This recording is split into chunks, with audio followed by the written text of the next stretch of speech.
Welcome everyone to St. Louis University and to the fourth event of the Religion and Complex Social Issues series this academic year on the theme of religion, racism, and white supremacy in America. My name is Elizabeth Block. I am a faculty member in SLU's Department of Theological Studies. I am joined by my colleagues, Rachel Lindsay and Emily Dumler-Winkler. We are delighted to have so many people participating tonight, both from our SLU community as well as from institutions across the country. The Religion and Complex Social Issues series was begun by SLU's Department of Theological Studies in the wake of the deadly white nationalist rally in Charlottesville, Virginia in August 2017. Eager to condemn the racism of this violent rally and to provide a space for dialogue for members of the SLU community, the department organized its first conversation on racism and God Talk in September 2017, out of which this series was born. We have since engaged in numerous topics of importance through the lens of theology and religion, topics including racism, sexism, incarceration, immigration, politics, and law. Tonight's event is co-sponsored by SLU's Department of Theological Studies and the Lived Religion in the Digital Age project. We wish to thank also the College of Arts and Sciences for the funds to purchase 30 copies of Professor Jennings' book. Although this is the final event of the Religion and Complex Social Issues series for this academic year, Lived Religion in the Digital Age has a couple of upcoming events that you should be aware of. There should be a link posted in the chat momentarily with more information. The second event in Lived Religion's Spring 2021 Oratory Speaker Series is in 2 weeks on Thursday, April 29th, with author Tola Rotimi Abraham in conversation with Dr. April Woodson from SLU.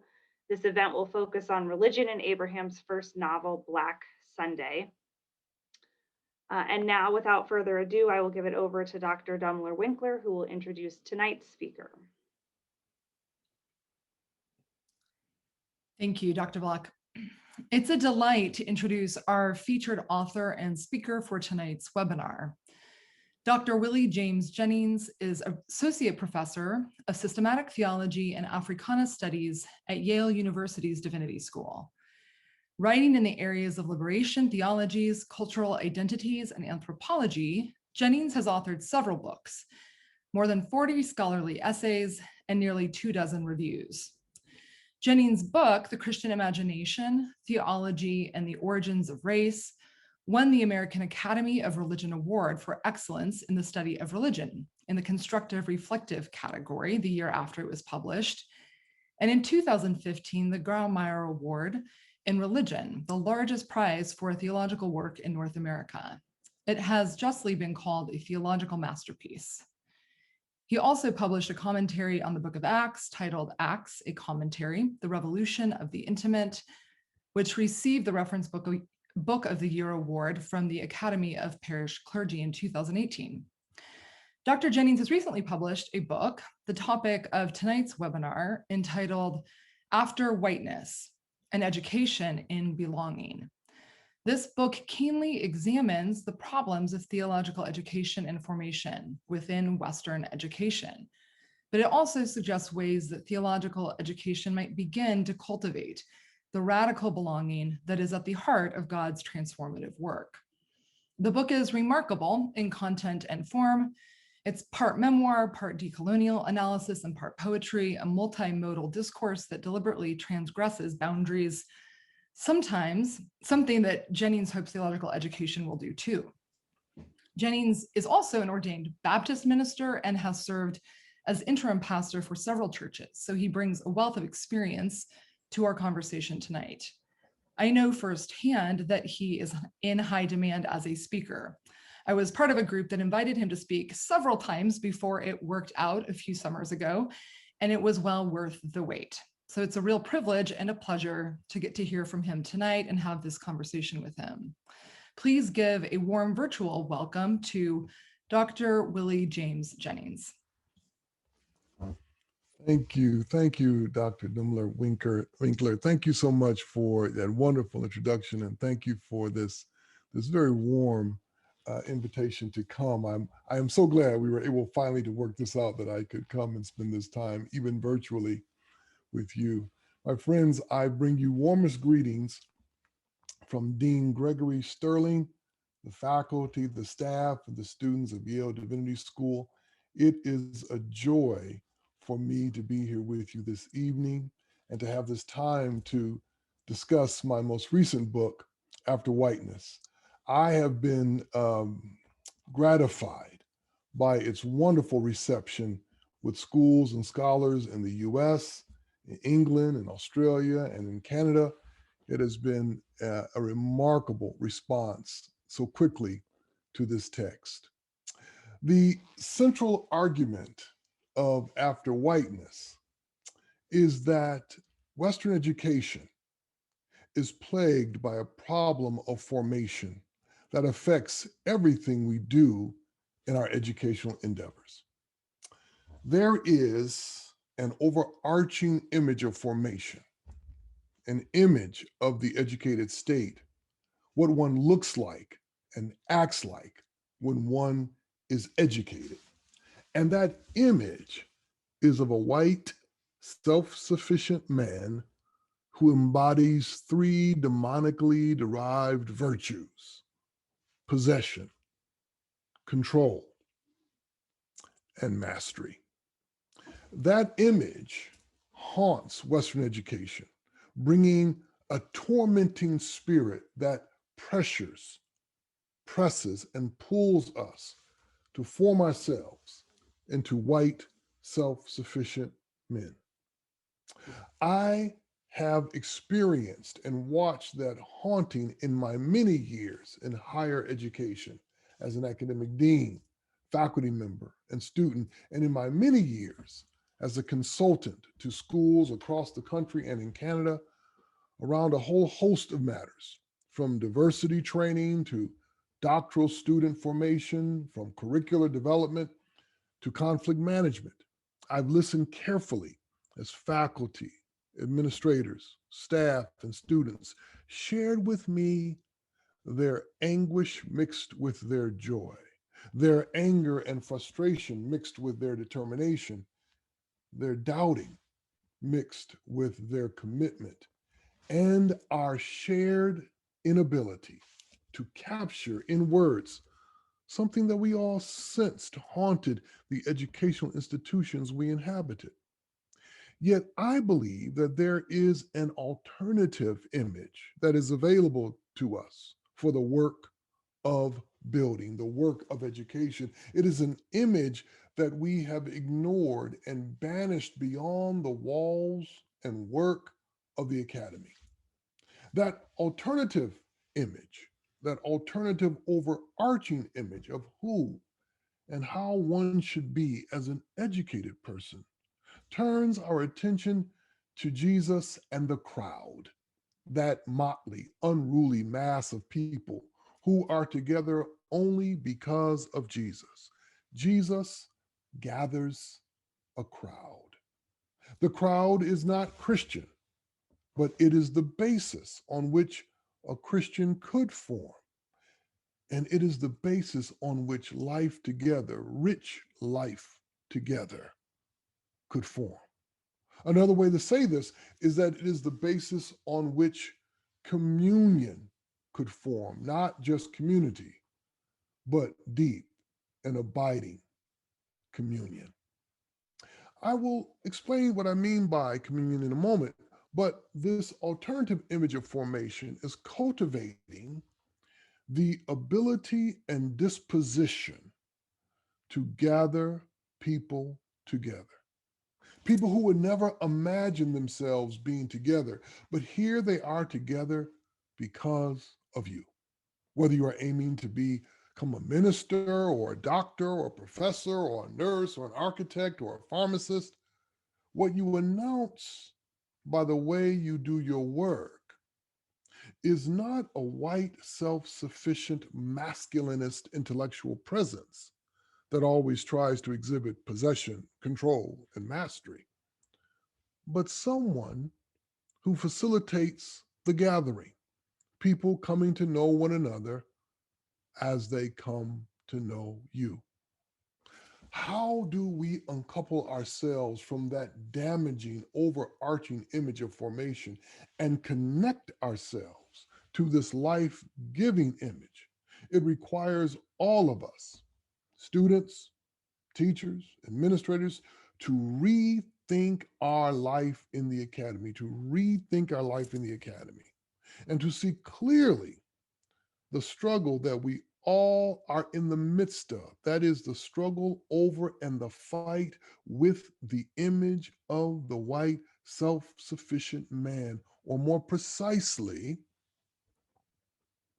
the struggle over white self sufficient masculinist intellectual form. Now, before I go further and we enter into our conversation, I need to say something about whiteness. Because for some people to even say the word whiteness, especially in our moment, already borders on hate speech. But to speak of whiteness is to speak of a historical process of identity reconstruction. Whiteness is not phenotype, not first appearance or biology or culture, and certainly not a part of God's creation. Whiteness is a way of seeing the world and a way of being in the world at the same time. Whiteness is a way of organizing the world, making sense of the world. And whiteness is having the power to order one's world by that effort. Whiteness is an image of aspiration. So when we say a white self sufficient man, we are not talking about some particular guy of the past or the present, but an invitation offered to everyone, male and female and non binary person, of every ethnic group, social status, class status, nationality, anyone and everyone touched by Western education. It is an invitation to become someone significant by learning to see like the master. You see, it was the master's dream, the modern colonialist master's dream, that gave birth to this tragic white self sufficient masculine image. Self sufficiency has to do with the legacy of the magnanimous man, the man who, inspired by the logic of Stoicism, lives a balanced life, never giving in to the extremes of gluttony, lust, anger, or emotion. He is one who never apologizes for his strength and his decisiveness, but always uses his power for the good. He is one who makes no excuses for weakness. It is this sense of self sufficiency that shows up throughout the colonial world in the encomiendas or the haciendas, and especially the plantations of the New World. The most important person on the plantation was the master owner. He was what I call the racial paterfamilias. Paterfamilias is a Greek term that refers to the elder father figure who, in ancient Hellenistic societies, was in charge of the household and organized it according to his life, his desires, and of course, his dreams. On the plantations of the colonial world, the father master looked out on his world and asked one crucial question: who will care for my colonial holdings and my legacy after I am gone? He then looked at his sons with that same question in mind and added a layer to it. Who must my sons become in order to carry forward my holdings and my legacy and even possibly expand them? His answer: they must become self sufficient men who embody the three virtues I mentioned earlier: possession, control, and mastery. So between the desire of the father master and the aspirations of the master's sons, educational institutions formed and institutions formed. The colonial masters formed education in the new worlds and refashioned education in the old worlds of Europe to answer that question. Modern Western education was formed in plantation desire, the desire of the masters to form their sons to handle power. Indeed, many masters donated the lands and resources that made possible many educational institutions. Many schools exist in the Western world on the land of former plantations. And theological education was central to this desire. Caught between the desires of old masters and the aspirations of young would be masters, theological education focused its curricular imagination and its teaching energies toward forming elite faith instructors and faith instructors of the elites who could confirm that there were indeed men ready to handle power because each one of them possessed the knowledge necessary to address any task, known or unknown, controlled their own emotions and passions, and knew how to keep control of those under their charge, and had mastered the skills necessary to do those tasks that would translate into continued mastery of their environments, and especially the colonial holdings of their fathers and grandfathers. These were men formed to enact their power without apology or pride for the common good.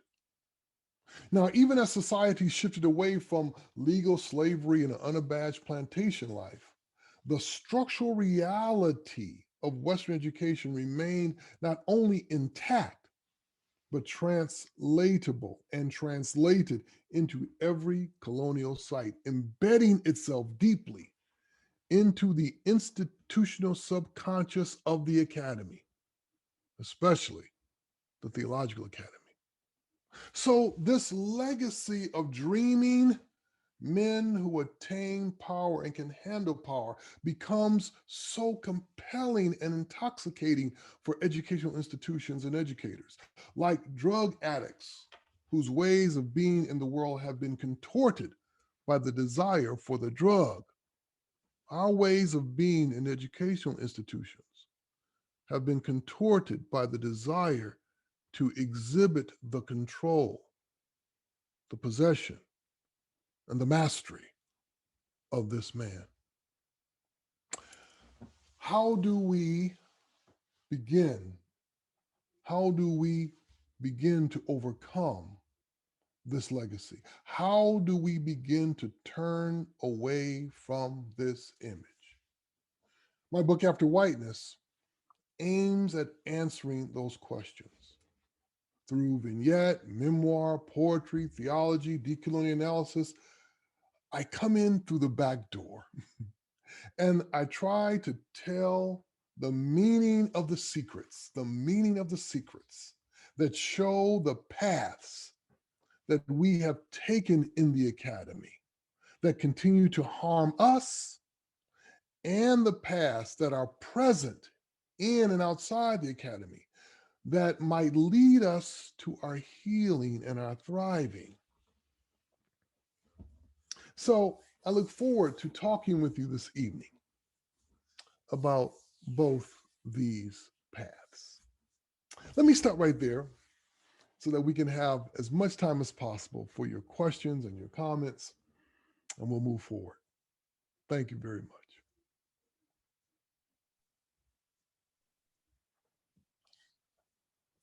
Thank you so much for that introduction to your book. I can't speak highly enough about the book, so I encourage everyone to go get it and read it for yourselves. I guess an initial question that I would like to ask you to reflect a little bit more on, one that I had as I read through the book myself is the relationship. What I find so powerful and compelling about the book, among many other things, is the way in which the book in form actually enacts the very thing that you're talking about. So by weaving together poetry and art and example, you tell a number of stories, the meaning of the secrets, not the secrets themselves. But as you tell all of these things, that's the power. As I started reading the first chapter, I thought, I've never read a book quite like this. And it captured my imagination, my attention. And there was so much that resonated and so much that I resonated with as I read it. But it came to me at the end that this is exactly an example of what you've been telling us to do all along. So can you talk more for those who have not yet read the book about how you decided on that form and why the form is so important for what you're trying to communicate in content? Absolutely. Thank you for that question. The difficulty for those of us who inhabit the academy, and even for the students who are coming and being with us for a little while, then going on to the rest of their life, is that the way we often talk to each other and the ways we inculcate students in that form of speech, oftentimes it makes it far more difficult to get at the complex interweaving of so much, especially when you're talking about the water we all swim in. And so part of the goal with this book was to, in a sense, come in through the back door. Had I tried to do this in straightforward kind of analytic prose that would talk about theology and decolonial theory and educational theory, it would have been a huge book and most people would not have read it. More importantly, to get at the things that are said off stage, backstage, the things that are said amongst students and faculty and staff, the things that are not for public consumption, you can't really get at that. And so by coming in through the back door, what I was doing was trying to come inside in a way that people would say, yeah, that's what's going on. But at the same time, to show, and with almost with every page and with every story, to show the path taken and the path left sitting there. And to, in that regard, always gesture toward the possibility that was always there. What was that possibility? To start to weave a reality of belonging and to bring belonging back into the heart of intellectual formation instead of banishing it. And in that way, to try to come in through the back door in this regard is to try to slowly pull apart the citadel of individualism that is so much a part of how we understand intellectual formation. And so my goal was to allow people the space to breathe. And poetry helps so much in giving people the space to breathe and to think. And to the other important lesson I was trying to present there was what I've learned from so many indigenous peoples, that the idea that the only way to carry complex, deep thought is in an analytic mode is a terrible mistake. Because for so many indigenous peoples, when you want to do the serious work, what do? You tell stories. Because storytelling is the way the world has carried the deep forward into the deep. Storytelling has been the way to do serious analytical work, serious analysis right at the site of life. And so I wanted to, in a sense, give honor to what I've learned, that the more serious, the more complex the matter, the more you need a story. Thank you. It's a beautiful response. Thanks.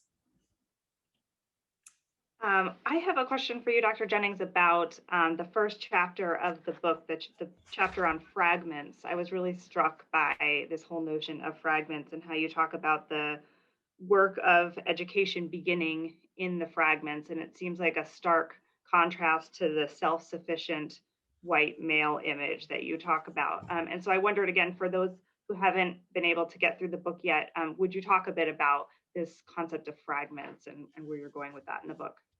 Glad to. Thank you for that question. So I wanted to start there because this is the place where we first learn to turn away from the truth and to enter into an illusion. The truth is that we work with fragments, and the illusion is that we work with wholes, WHOLES. But the fragment is so important. And in the book, I talk about three realities of fragment that we work with. The first reality of fragment is the reality that all knowledge, especially for those within the theological world, we understand this, that all knowledge is in pieces, it's in slices, it's in shards. We don't have the full picture of anything. And that's the good thing. And so we're working, trying to weave together fragments. And the goal there is to recognize that that weaving is gift, and that weaving invites us to a shared work, quilt work, as I call it there with that first fragment, to think about weaving things together and trying to recognize that there are some things that we let drop and other things that we pick up. And it is that weaving that orients us first to the work that is a collective work, a shared work. That's the first fragment. And the danger is to imagine that we always work with full knowledge, that we always work with a full grasp of everything. And all you have to do is, as I've said to so many people, all you have to do is be a professor be a teacher for one semester and put together a syllabus.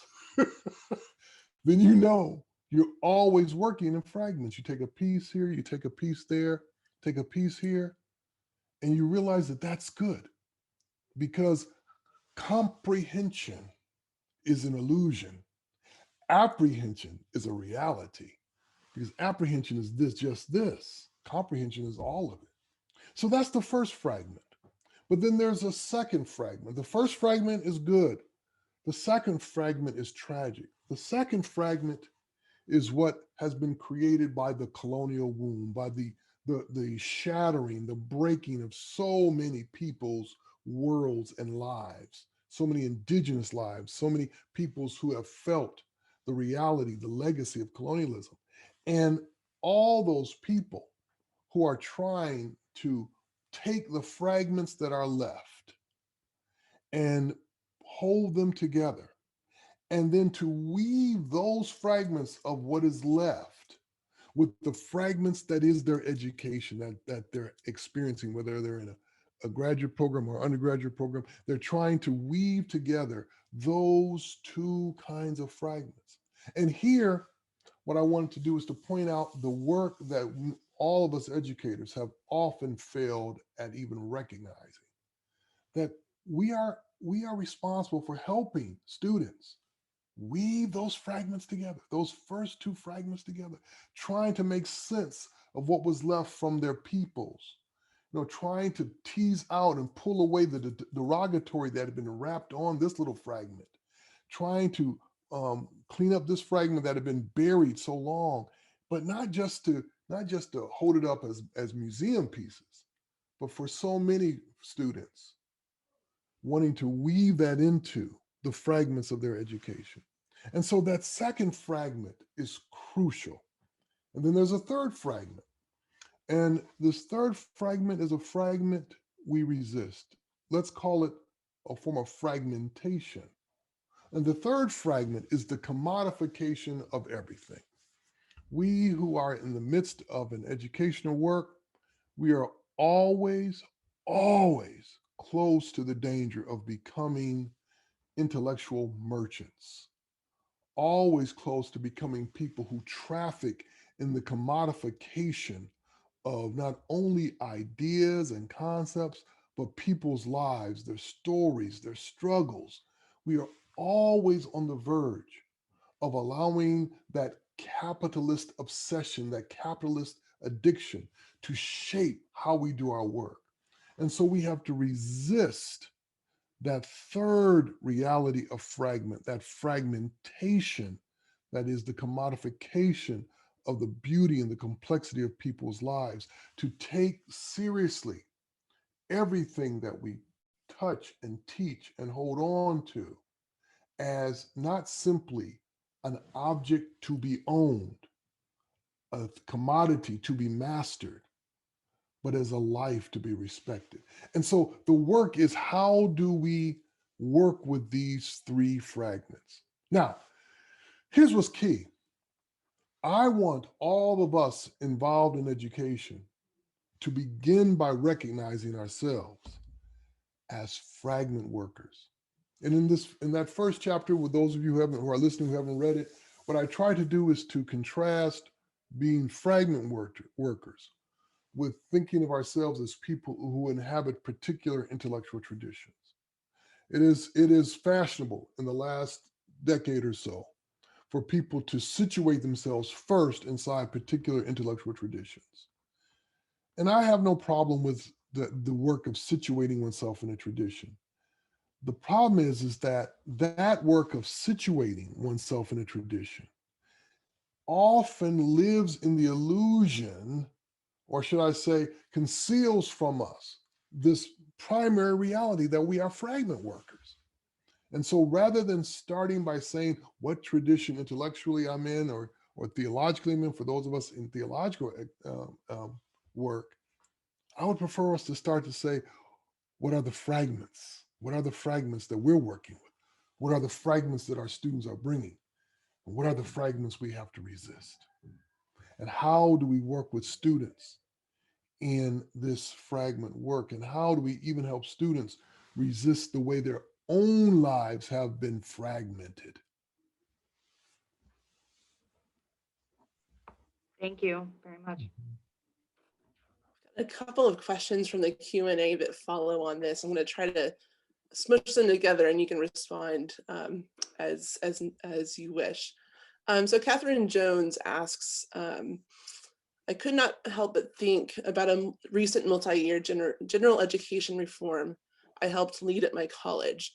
One great concern among faculty was about the dissolution of the disciplines, that students' mastery of individual disciplines, like those in the humanities, would be lost by, say, a new emphasis on interdisciplinarity, transdisciplinarity, or other types of learning. So how does this fragment work play into the institutional structure of higher ed? And the second question from an anonymous attendee asks, how do you recommend students work to shift the narrative of academia while they still have to work within that framework as it exists to get their degrees? Excellent. Let me start with that second question. Let's start with that second question right at the side of the fragment. What I would encourage all students to do, especially students of color, is to bring the fragment work to the faculty, bring the fragment work to the school, bring the fragment work to whatever department that you've decided you're going to major in. Bring that fragment work and say, I need you to work with me about this.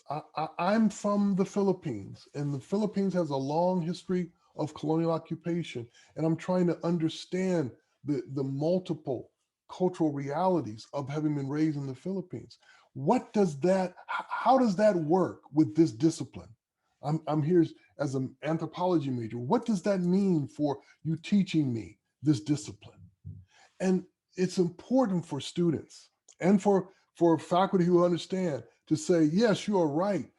Working with the fragments is a part of what it means for me to meet the task of teaching you, of inviting you into this discipline. And so what's really crucial for students to do is, the first thing is to put your feet down, open your arms and say, this is who I am. And I require of you, my professors, to join me in this fragment work as I join you in that fragment work. Now, the question about interdisciplinarity and introducing students to the discipline, I would encourage the person who asked that question and all the listeners, those watching the Zoom tonight, is my second chapter in which I talk about designs tries to get at this. What we have to remember is that behind all disciplinary logics, behind all interdisciplinary logics, is the work of design. And it is precisely this work of design, how we design educational experiences, how we design learning experiences, how we design, and what drives design is what we have to talk about first. And so in the chapter on design, I talk about 3 realities of design that have to be thought freshly in order to then turn our attention to the configuration of disciplines. The design for attention, the design for affection, and the design for resistance. Now, I don't want to spend the whole time going through the intricacies of that chapter, but let me just talk about attention, because this ties exactly to disciplines. Every discipline that exists is a statement, is a commitment to paying attention in a particular way. And the question every discipline and all those who inhabit a discipline, the question we must ask today in this urgent moment is, how has the desire for attention been shaped in this discipline? And most disciplines have a profound colonial imprint in the way in which they have shaped what it means to pay attention. And so what has to happen before we talk about upholding the integrity of a discipline, we have to talk about what are the ways in which the discipline seeks to inculcate paying attention. Paying attention to what and paying attention to who? And how has the discipline been configured to not pay attention to things? That's the beginning of thinking about these matters. In fact, as we know, behind the long quest for more interdisciplinary work has been the desire to expand attention, to expand what we see while we stand inside one particular intellectual inquiry. And so that one particular intellectual inquiry doesn't inculcate students in terrible, unrelenting myopia, that they can't see anything else other than what's involved in this discipline.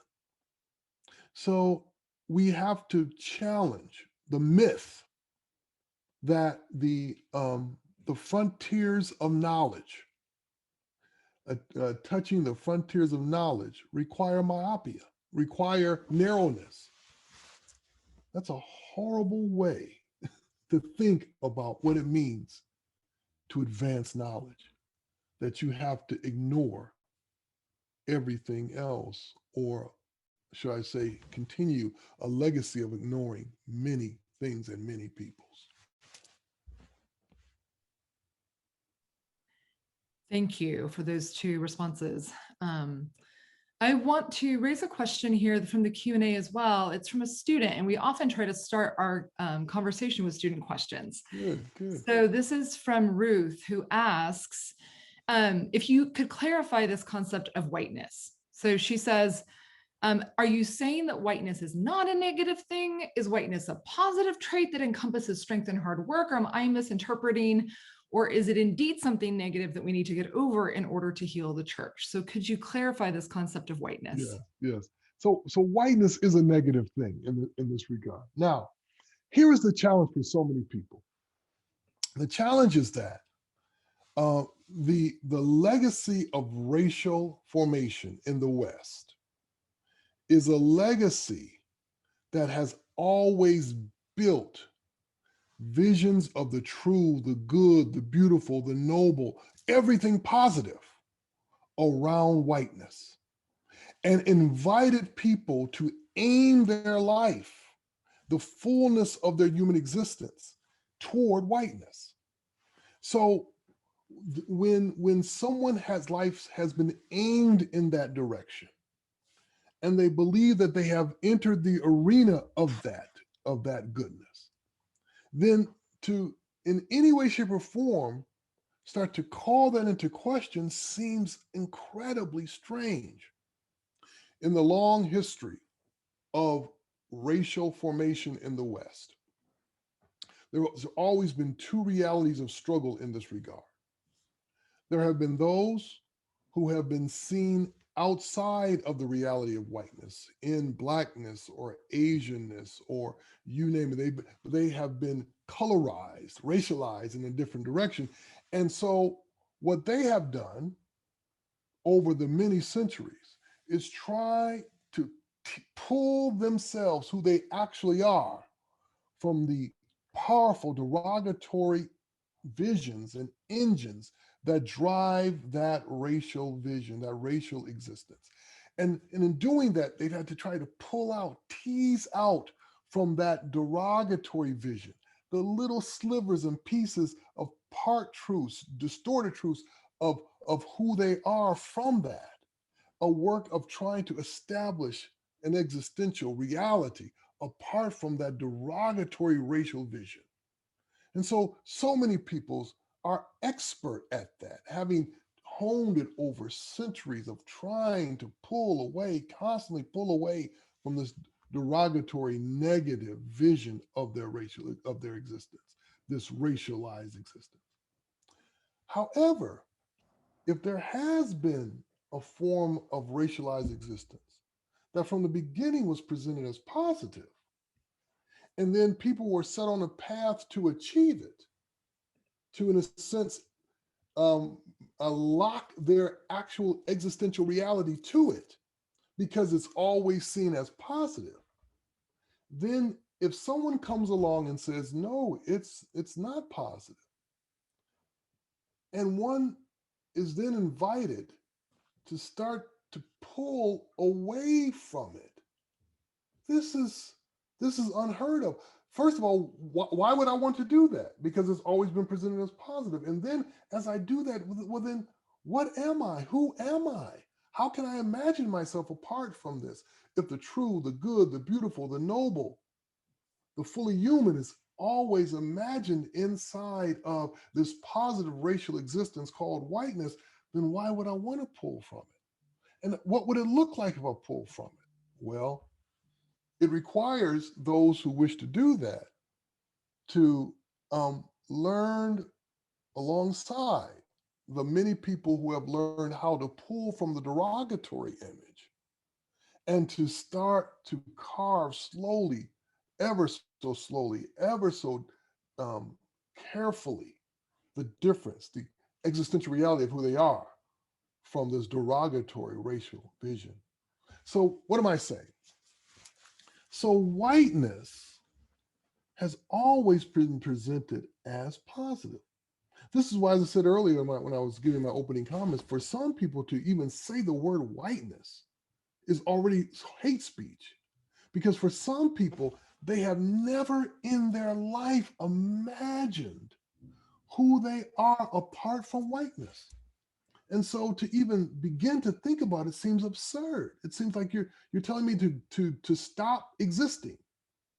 And what you're actually saying is no, that there's a reality of existence that is apart from that identity reconstruction that began centuries ago.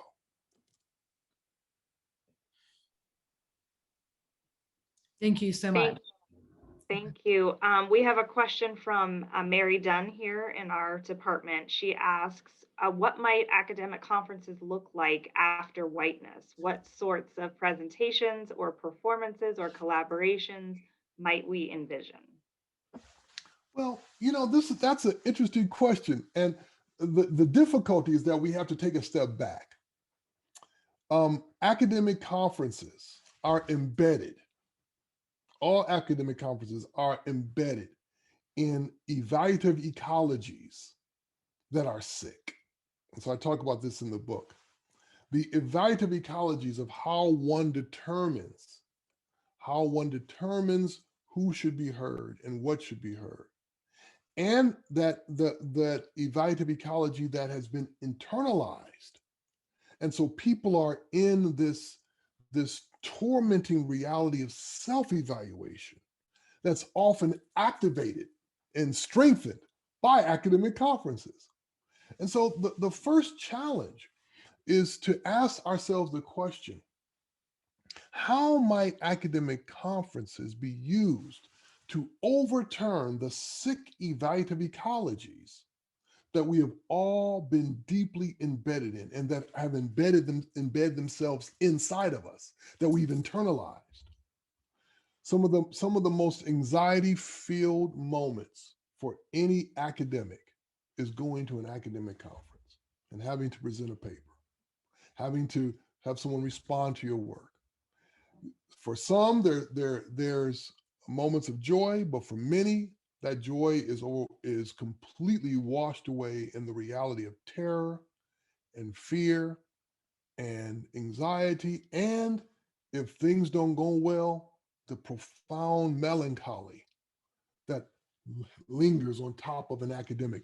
You can see, go to any conference and someone who's given a paper and it didn't go well and folks have responded poorly, and you see them walking on a conference and you would have thought that someone tortured them, because in point of fact, they have been tortured. And we have told ourselves together that this is for the good of the discipline. This is for the good of our intellectual work. This is for the good of pushing knowledge forward. And some of that does happen. But wouldn't it be great if the 10 or 20% of that could be increased and the 80% of the angst and torture and pain that people often feel would be decreased? Like so many people, I know many of us, we go to our academic conferences and we go because we want to hang out with friends, we want to enjoy good meals, we want to go get a few new books. And the last thing we want to do is sit up in a room with no windows and watch two scholars go at each other for 2.5 hours on a Tuesday afternoon. So what must happen? We have to re-envision the evaluative ecology, and then we can start to rethink the conference. Great. This question comes from Heather Rubens. She writes, "Thank you, Dr. Jennings, for this important work. Can you speak to the possibilities for interreligious or multi-religious dimensions in theological formation today? Could you imagine a theological formation in the US not rooted in the logics of Christian supremacy and supersessionism?" Well, those are great. That's like 3 questions, but they are all wonderful questions. Yes, I end the book. If the person who asked this great question, when they get to the end of the book, tell them to please shoot me an email. I end the book with this wonderful scene of some students, myself included, who are part of one of these wonderful interreligious moments of exchange, where it was Christians and, or should I say, women and men studying to become pastors and professors, women and men studying to become rabbis, men in the priesthood studying to become priests, and men studying to become imams, and a few folks who were in training to be Buddhist monks, who were all together on a mountain for a retreat. And not everybody wanted to get to know each other, but many of us did. And we were, to use C.S. Lewis's language, we were surprised by the joy of being with each other. It's as though we sensed together that there was something beautiful, something wonderful about our life together. And so as the conference, as the time ended at this retreat center, and those of us who were really enjoying each other, we were there, and they were telling us, "Okay, it's over. You guys can leave because we have other people coming. You can go." We stood there enjoying each other, and there was something about that we could not articulate it, but we knew that there was something about the communion that we were enjoying that was right. And so what would it mean to start an educational process in which your goal is to aim for that moment of shared communion? No, and by getting there, it didn't mean that all of us would stop being formed toward the particular religious traditions we were in, but that we knew that that formation was also aiming toward that mountain. And so I do think it's possible. And I don't think Christianity has to stay in the trajectory that's formed from colonialism forward. There has always been, even at the height of colonial power, there's always been an alternative witness present of people saying that there's another way. In some ways, I tried to perform a little bit of that in the book with each little vignette. I tried to show that there was a different option possible, but it was not taken. And I learned that by looking at what the colonialists did and the moments at which those men and women, they went this direction when another direction was right there possible. And so I do think that there is one that can exist, a form of Christianity that is not supersessionist and not continuing in the legacy of colonialism. And I do believe that there are forms of religious formation that, in their best light, grasp a reality of communion that can happen for us all together.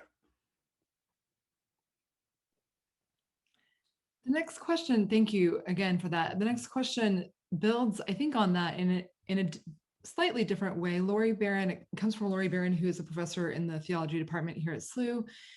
And she asks, says first, as a female professor, I have felt the pressure beginning in graduate school and continuing in the academy to be, quote, one of the boys, and to focus on control and mastery, as you describe in the book. Do you have any practical advice on how to resist conforming to whiteness? And her follow-up, or the one that I want to add that she had posed as well, is, do you know of any educational systems anywhere else in the world other than the US or European Western context that work well on a very different model than the Western colonialist model?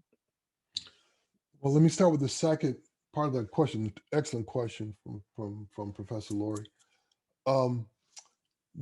I've been hearing from people from everywhere, and the problem is wherever Western education has gone, it has formed this trajectory. And so the good news is that there are people, I'm meeting people, people are emailing me who are, they're clear that I've touched the nerve of something that is there. And what's great is that they all want to move from it. They want to move away from it. And that is a powerful sign. But the problem is global in the sense of this formation. I mean, what it means to get a doctoral degree in almost any part of the world shaped in the Western educational system, you are introduced to this gentleman. You are told that this is who you must become in order to even hear your voice. So let me come to the first then part of that wonderful question. How do we resist it? Well, we resist it first by grasping again the desire that brought us into the academy. In the very first chapter of my book, I tell the story of the desire that brought me into the academy. For so many people, it was a desire to escape limitation, to escape confinement. And what happened is that my desire that brought me in was intercepted by that man's desire to form me into his image. And I was told by him through his many agents, God bless them all, I was told by him through his agents that the price of the ticket to be here is to drop your desire and to pick up mine. And so the first step is to recall, to pull forward, to bring back out in the open, to clean, clarify the desire that brought me here, the desire that brought me, and then to see that desire, to open up that desire, and then to start to ask, how might this desire now begin to help me overturn his desire? Now, we talked about this in the book. I try to lay out possibilities of how to start to take this apart. But I've already mentioned something a few moments ago, the evaluative ecology. And so by tapping into that desire, one of the first things we can do is to start to challenge the way that form of evaluation has been internalized.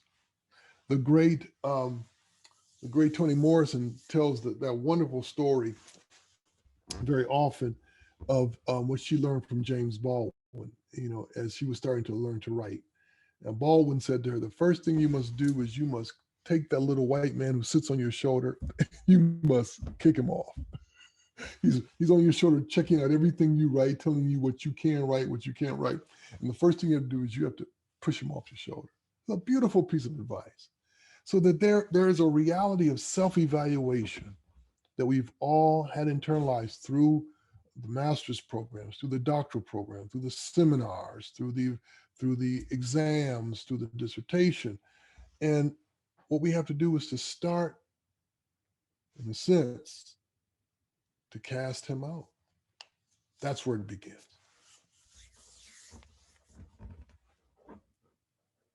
Thank you. I have a question for you from another colleague in the department, Grant Kaplan, who thanks you for your talk and especially loved the poems in your book and wonders if you could translate what he takes to be a very American Protestant narrative. So how do the characteristics of whiteness sound in a Catholic key? Specifically, most theology accredited and done was European and male, but it was also done by supposedly celibate clergy, many of whom took vows of poverty.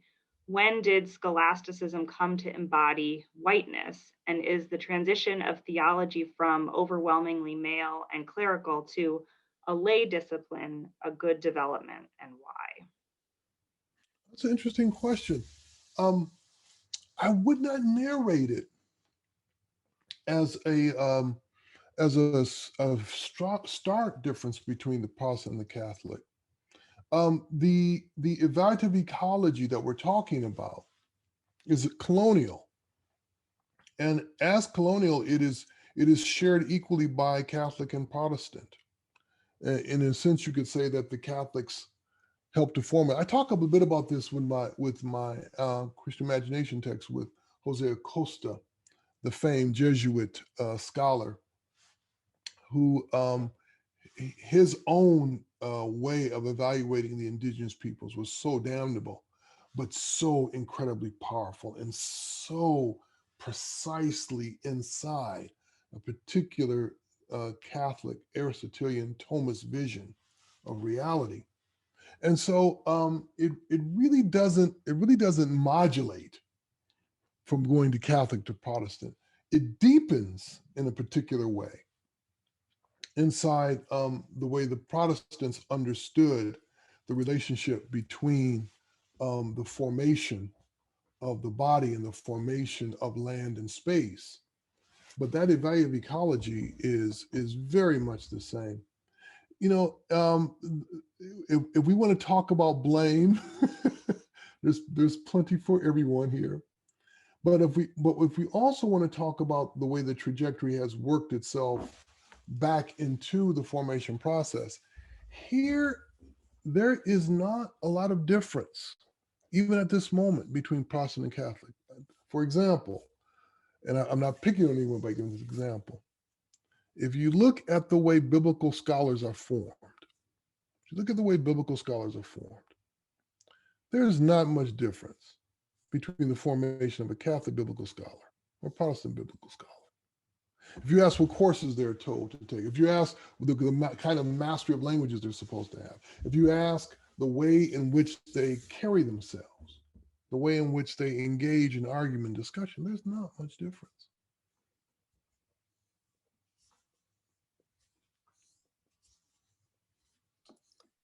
Okay, make sure you were finished with that Yes, I'm with done. that question. Okay, great. Um, so SLU theology faculty, I have a lot of questions today, and I've got one from another colleague, Peter Martins. And if I can, I'm going to tack on another question that I have that's related to his. Peter says that much of our work in the humanities involves reading texts. Often we say the goal is to teach students to read critically, to sit in judgment, as it were, over the text. How does your proposal reshape how we read texts? So that's Peter's question. In reading his question, I'm also struck by your image of Jesus and the crowd as being the sort of the theological paradigm that you want to engage with, and the very enfleshed nature of that paradigm. So if you could just sort of think, maybe respond to how does your proposal reshape how we read texts, but also how do non-textual fragments enter into this work? Well, these are both great questions. And I'm going to repeat something I said earlier, but the question about reading text has to be placed inside the question of design. And here's where we as academics, we often don't think consistently as pedagogues, which is to say the reading of a text, whether we're talking about the more recent tradition of close readings, or if we're talking about longer traditions of memorization, what later crudely got called rote education. No matter what we're talking about in that regard, the wider question we have to ask is, how are we trying to cultivate paying attention? And here, again, I'm going to repeat something I said earlier, but I think it's really important. Those of us, I mean, you look behind me. I love text. I'm a good old-fashioned bibliophile. I love books. But the reality that I am inside of, especially as a Christian intellectual, is I am inside of the call, the demand from God to attend to the world, to pay attention. And it's that wider reality of learning how to pay attention that has to inform what I imagine myself doing when I teach students how to read closely. And so the question is not how would I read text differently because of this? The question is, what does it mean for me to teach anyone how to pay attention? And how do reading texts play a role in that larger work of what it means to pay attention? And I take it, this also ties to the fragment question you're asking, because part of the reality is that we are struggling with this. There are some people who are talking about, well, I want students to learn how to read context as well as they read text. I want them to learn how to read, their own existence as much as they read. Yes, all that's good. But I want to emphasize the tragedy we're inside of. And here's where those of us who are textualists, we have to understand this. We are inside a legacy of the narrowing of the cultivation of attention. We are inside a legacy that says attention begins with paying attention to the voices, the thoughts, the writings of the European. We are inside that legacy. And unless we reckon with that, we will constantly push forward that damnable legacy, that paying attention to everything else comes secondary to paying attention to these voices and these scholars and these minds. And that has to be reckoned with, or all our work about close readings, will be narrow readings. Thank you. Ruben Rosario Rodriguez, a professor here, again in the Theology SLU department, has a follow-up, I believe, to your comment or your response to Professor Laurie's question earlier, you might recall. So he says, in response to your answer, this is great advice about pursuing our own way within the academy, remembering why we came. But we need to be aware that staying true to oneself comes at a cost. And he gives an example. I had a white male dissertation director who eventually allowed me to pursue my own research agenda, but our relationship cooled and he did not advocate for me as he did for other students when it was time to enter the job market. Can you talk about some of the costs of opting away from whiteness, of choosing after whiteness? This is a great question. So the reward and punishment structure of the academy is what is at stake here. And the challenges is that the reward structure is set up to do exactly what that person you just mentioned did not do. Follow what his director heard, I'm assuming it was a he, his director wanted. So here's the challenge. How do we, those of us who inhabit the academy, how do we together, again, we want to bring belonging back, how do we together begin to shift the evaluative ecology and the reward system set up for that ecology? And one of the places where courage is required is precisely in the formation of doctoral students. This is where the hell begins. And this is where the hell is inculcated into people, because they're people who in any other context would be open to the new. When it comes to forming doctoral students, in many contexts, you can take those same people up and drop them down 50 or 100 years ago, and they'd be saying the exact same thing. So the challenge is that it's a collective willing, a collective thinking, a collective dreaming of a different possibility of formation and to slowly but surely change the reward system so that no one is an island trying to do the new. The new can only be done as a group. The new can only be done as a community. If there's anything we learn from the book of Acts, we certainly learned that.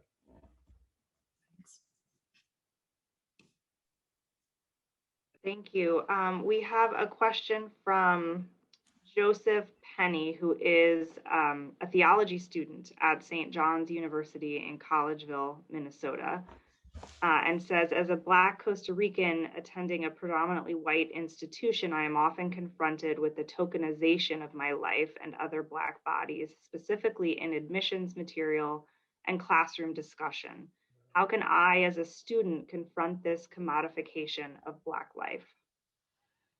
Excellent question. Excellent question. And my heart goes out to this student, especially if they're alone. Well, the first thing is that if there are others who can join arm with you, the language we've been using for the last 5 years, if you have allies, it's time to call on them and say, come with me together. We need to talk about this because I'm feeling exploited. And to name it, we learned this a long time ago from so many wonderful women scholars. The first thing that you must do is speak the truth. The first thing you must do is speak the reality, not simply of your experience, but of the reality of exploitation. That truth must be spoken and open. And so you begin by doing that. But then there is the other reality. And these days, many of us are advising students to attend to this very carefully. And that is, if the situation is toxic and one cannot function without feeling the wounds growing, then it's time to go elsewhere. It's time to go elsewhere. And it's important for students to recognize that you don't have to stay at a place. Even if they've offered you a wonderful package, you can go other places. We would hope that an institution would be open, especially at this moment, to recognizing students' cries and students' recognition that they are being exploited. But it begins there. And should the institution listen to you, then the next step is calling upon the institution, not the work you should do as a student, because students should not be doing this work, but calling on the institution to reckon with what your feeling of being exploited means for the educational endeavor of the school itself. That's not your work to have the school think through that. They have to think through that. All you must do is to speak what you're experiencing. Speak that truth.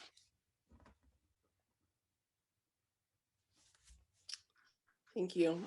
We've got time for a few more questions. I'm going to ask another anonymous, a question from an anonymous attendee.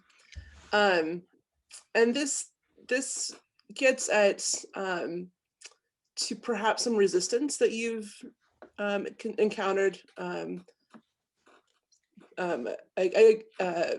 as an advocate for a very transformative vision of what theological and indeed Western education could be and should be.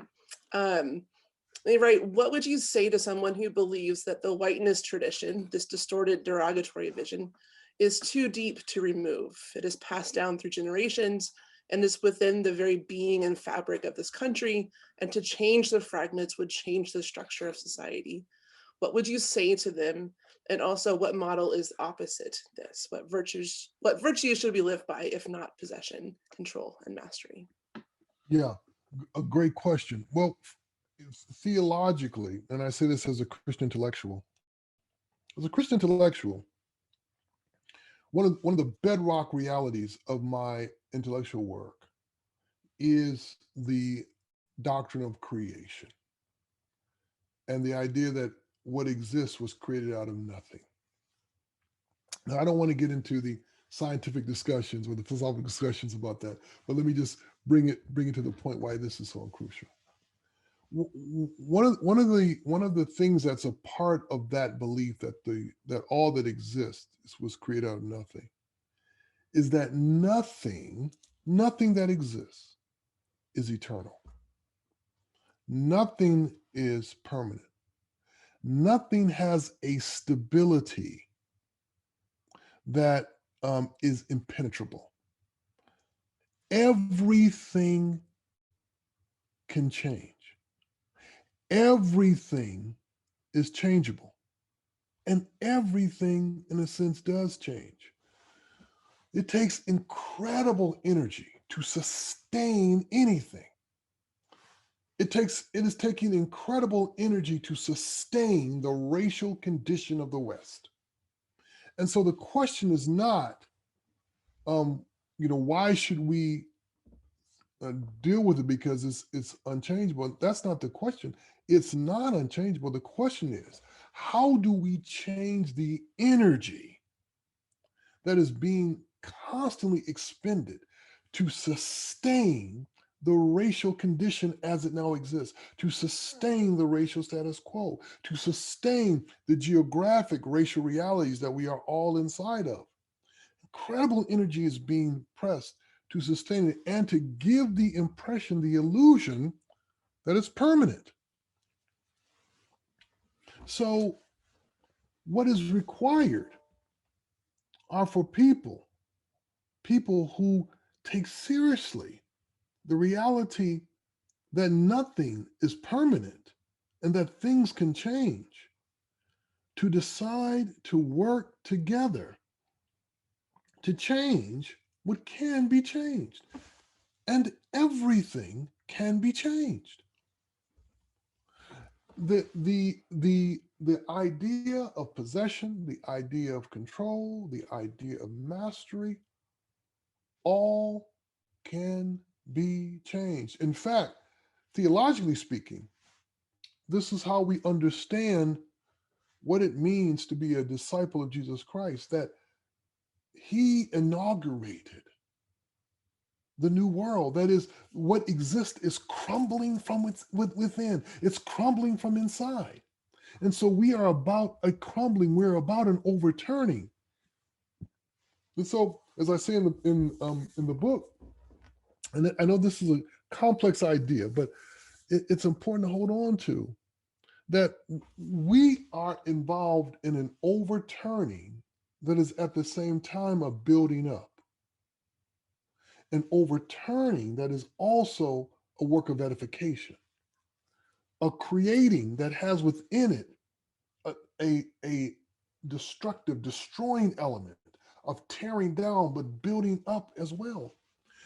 And that reality is a fundamental part of being a Christian intellectual, and certainly being a disciple of Jesus. Even if one isn't a disciple of Jesus or a Christian intellectual, the point I'm trying to press here is the importance of moving away from the illusion that something is permanent, that some structure, some process, or people's ways of thinking are permanent, that they cannot be changed.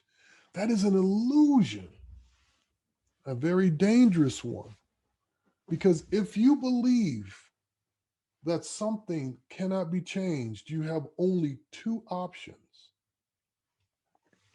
Either you bow down and worship it,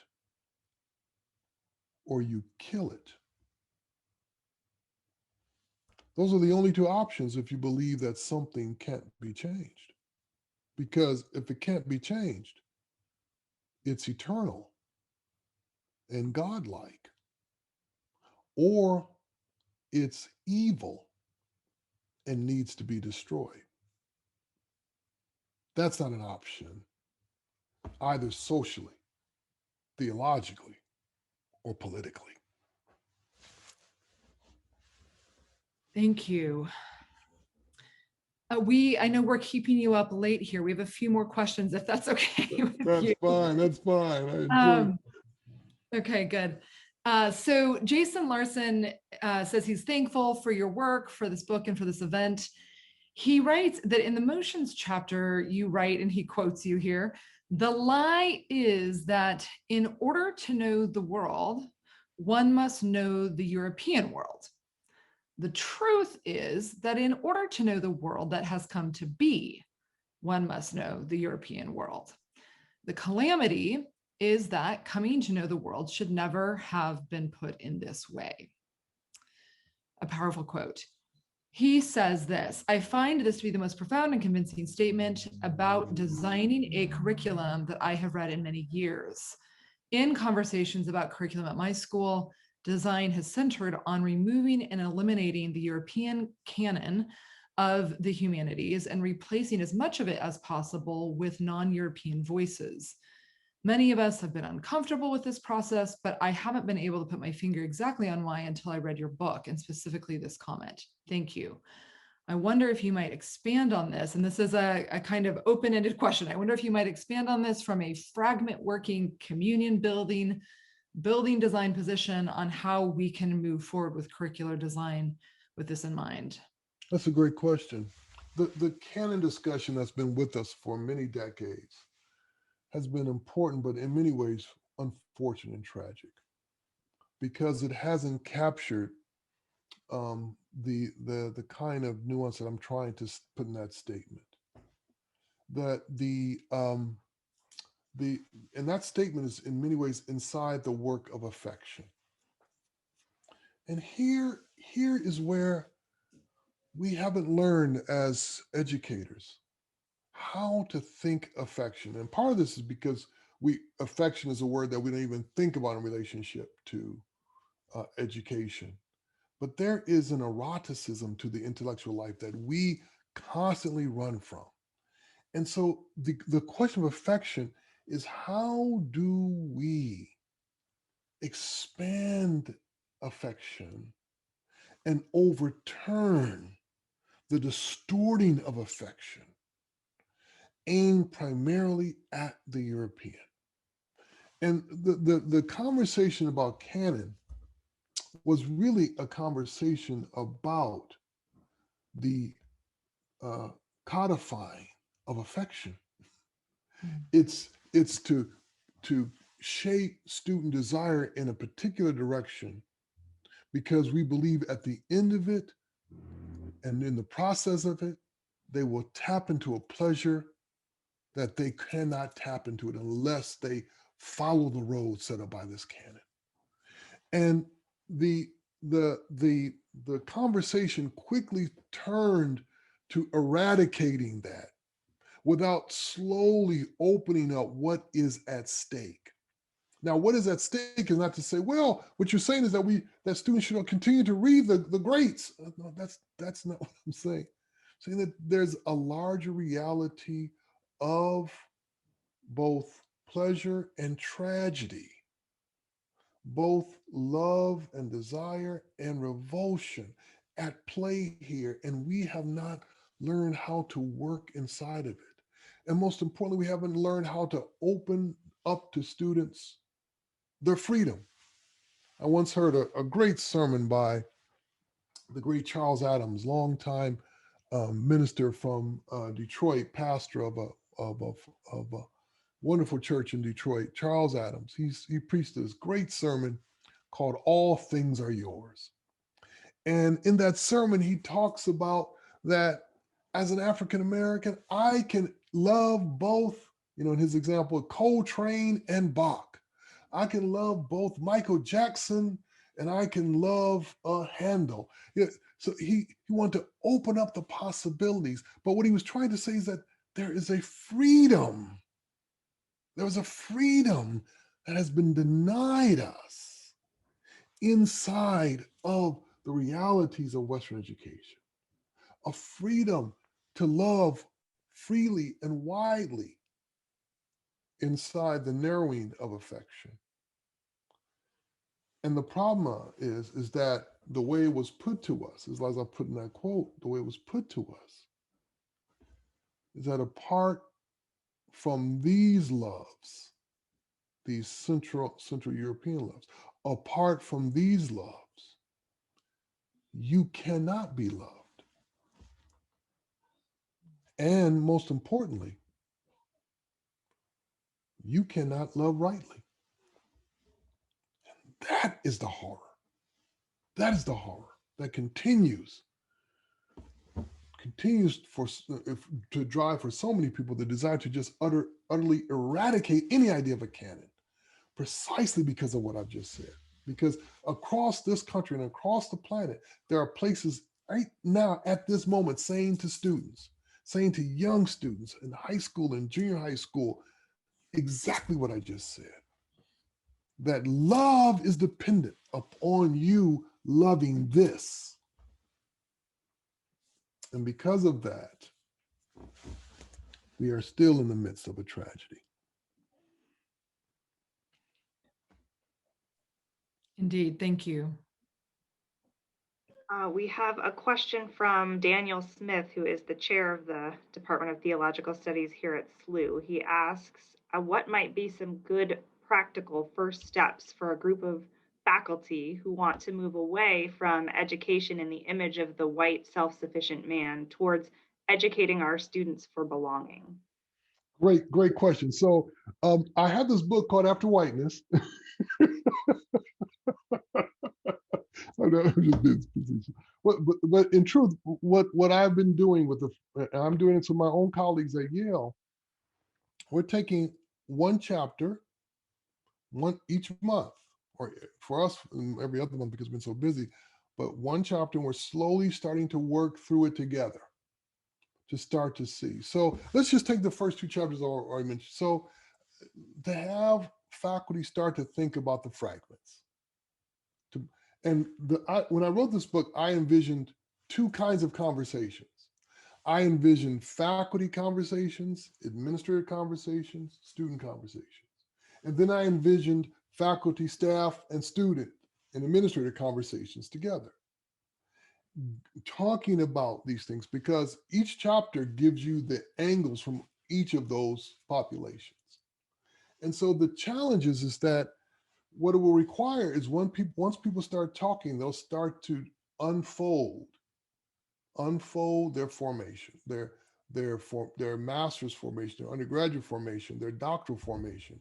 They'll start to unfold the evaluative process for promotion, for tenure, for full professorship, for chairship. They'll start to unfold the administrative processes of what does it mean to position the school in a particular way, to position our department in a particular way. They'll start to unfold that. And that's the only way you can then start to bring belonging back into the center. These conversations that have been happening about matters of diversity, about all these other things, these conversations have often happened, and the citadel that is set up behind which are all the things that I've talked about in this book are left untouched. And so you cannot get at this unless we open up the doors and really start to talk about these matters. So for example, I would want faculty to talk about what does it mean to think about cultivating attention? And what do we mean by the words like rigor, gravitas, depth? What do those words mean? How we experience those words? Why, what kind of commitment do we have to those words, and where do they come from? Where does that commitment come from? What do we feel when we hear those words? What do we see when we hear those words? What do we want when we say those words? We have to do that work. And I can promise you, most faculties that I know, and I've been, as Johnny Cash used to say, I've been everywhere, man. Most faculties have never stopped to examine those words. Those words are thrown around and never, ever examined. If I had $1 for every time a faculty person used the word rigorous without definition, I'd be a very wealthy man. And the tragedy of it is that if we start to really examine that word, we would find the deep fingerprints of the master's dream in that word. That word is often profoundly colonial. It comes so deeply from the plantation.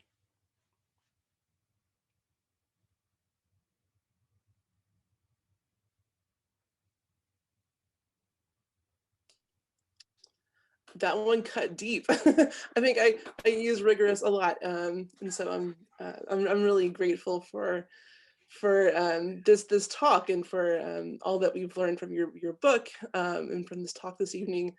We've got time for one last question, and I think it's a pretty easy one. But what are 3 books of the past 50 years that have had the biggest impact on your own formation? Ooh, that's a hard question. For somebody who's a bibliophile, just 3? 3 books that have had the biggest impact on my formation. Boy, I've never been asked that question. There's so many wonderful books. Let me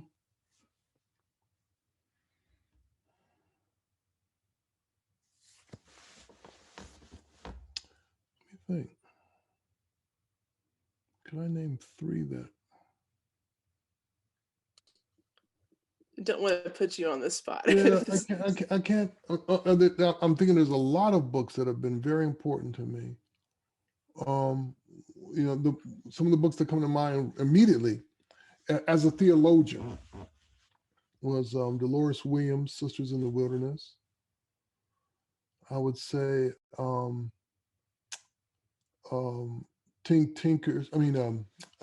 Glory Jr.'s God is Red. I read that early in my life. And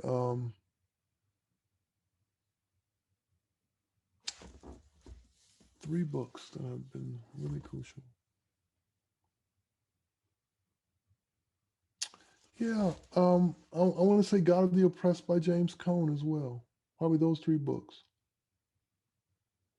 In the last, well, in my last, years, in the last 25, 30 years, probably. Yeah, I'll probably say those three.